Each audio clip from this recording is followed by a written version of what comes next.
Se realiza en Bariloche el primer seminario sobre los desafíos de la comunicación frente a los discursos de odio. Está con nosotros, como siempre, bienvenida al piso, Miriam Lewin, titular de la Defensoría del Público, para hablar precisamente de qué se trata este seminario. Y te pregunto, para empezar, ¿por qué Bariloche?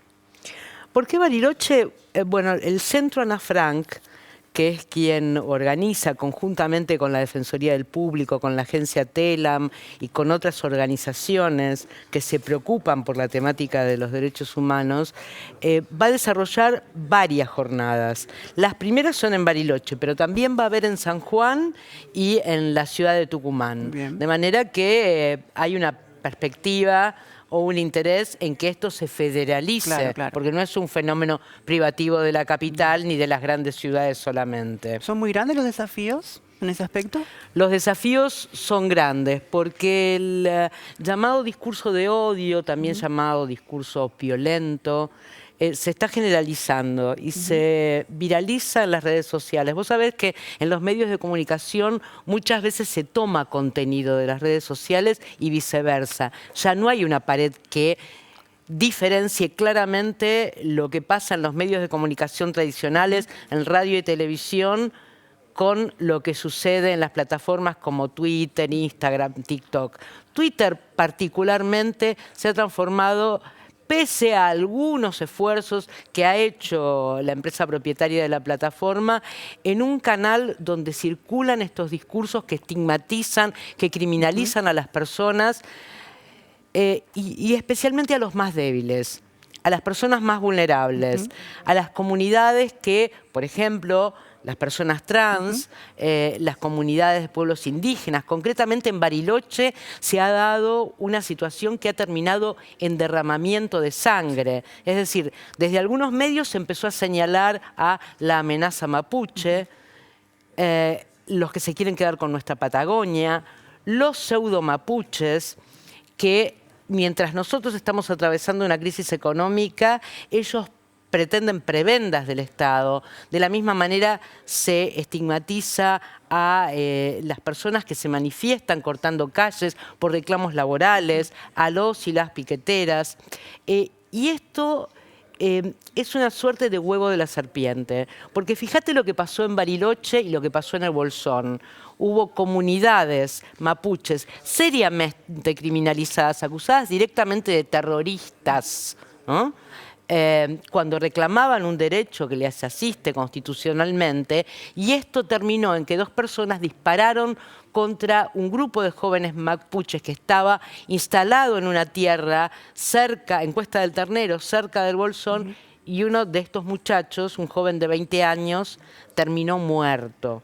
Entonces, yo creo que hay que tomar conciencia de los efectos que la palabra tiene en la realidad.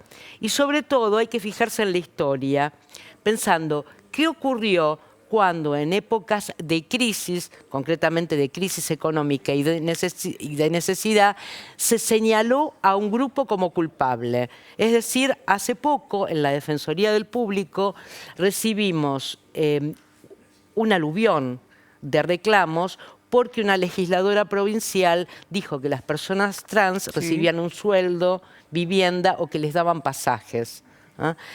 Por suerte, esto es indudable, no fueron solamente las personas trans las que hicieron el reclamo ante la Defensoría, porque hubo miles de reclamos y es un pico histórico en la trayectoria de la Defensoría del Público que no tiene más de 10 años. Además, sumado en este caso en particular que trae esa cuenta, Miriam, que hay una ley de por medio.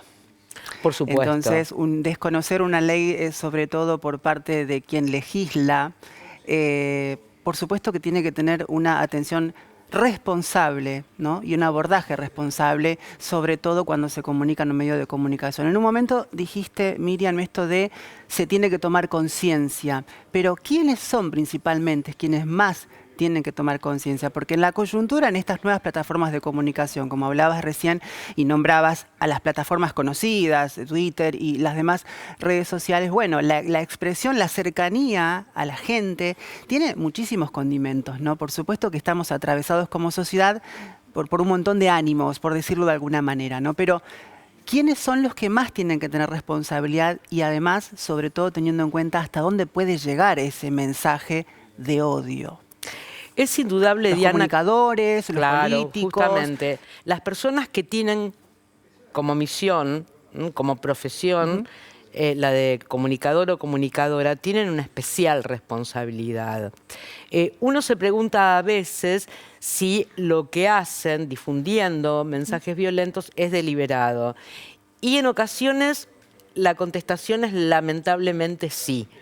Pero hay otra gran mayoría de comunicadores y comunicadoras que se deja arrastrar en una discusión, en un estudio que puede parecer una discusión de café, y lanzar alguna observación, a veces con ánimo de provocar, que puede derivar en una acción concreta por la influencia, el ascendente que estas personas tienen en la opinión pública. No es lo mismo, dicen quienes estudian el discurso de odio, por ejemplo, un presidente de la nación, el jefe o jefa de un partido político, un comunicador o comunicadora con una larga trayectoria, Claro, que tiene un público que es admirada y que es respetada por la audiencia, que, salvando las distancias y con todo respeto, la vecina o el vecino de enfrente. Porque es concreto y es evidente que lo que digan va a ser tomado y reproducido y tal vez potenciado en redes sociales por muchos de sus seguidores o de sus votantes. Somos generadores de opinión. Esto es Sin claro. duda. Esto es claro. Y por eso en Bariloche hay una iniciativa muy interesante por parte de la Fundación del Centro Ana Frank, que es la firma de una carta de compromiso por parte de comunicadores y comunicadoras, que te invito a que firmes seguramente. Por supuesto que sí, Miriam. ¿Y algo más que tengamos que saber antes de ir al corte? No, simplemente que vamos a estar allí en Bariloche durante 2 jornadas, que van a participar la presidenta de la agencia TELAM, Bernarda Llorente, que va a participar el juez Daniel Rafecas, el juez Sergio Torres, y que está abierta la convocatoria para quienes no pueden estar personalmente, para que la sigan por las redes sociales. Muchísimas gracias, Miriam, como siempre, en temas tan importantes, por supuesto, para tratar en una era en la que se necesita, y siempre, siempre, la responsabilidad con la palabra, ¿no? Desde quienes estamos de este lado, pero también pensando en quien está allí, quien nos ve, quien nos escucha, porque en definitiva le hablamos a las personas, a la gente, y nuestra sociedad está compuesta por todos nosotros y nosotras, ¿no?